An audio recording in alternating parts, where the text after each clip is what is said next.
সব পুলিশ ভাই এক হয় না। এই বোনটি বলল, ভাইয়া আমি ওয়াশরুমে যাব। এই কথা বলে বোনটি তখন উঠছে, আর বোনটি ওয়াশরুমে যাচ্ছিল, হঠাৎ করে একটা হ্যাঙ্গার সাথে বেজে জামা ছিঁড়ে গেল।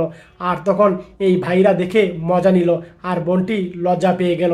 আরেক ভাই কেমন নজরদানি তাকালো, আর পুলিশ ভাই দৃশ্য দেখে বলো দাঁড়াও। আর তখন পুলিশ ভাই উঠলো, আর পুলিশ ভাইয়ের গায়ের জ্যাকেট খুলে এই বোনটিকে গায়ে জড়িয়ে দিল।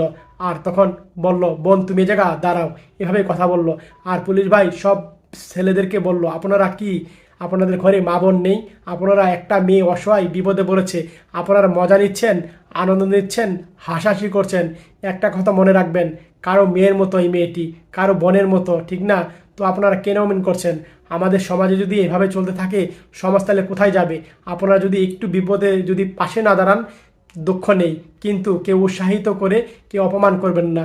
এইভাবেই কথা বলছে পুলিশ ভাই। আর তখন পুলিশ ভাইয়ের কথা শুনে সবাই খুশি হলো, সবাই হাতাতালি দিয়ে সম্মাননা জানালো পুলিশ ভাইকে। সত্যি ভিডিওটা ভালো লাগলে শেয়ার করে দিন সবাই।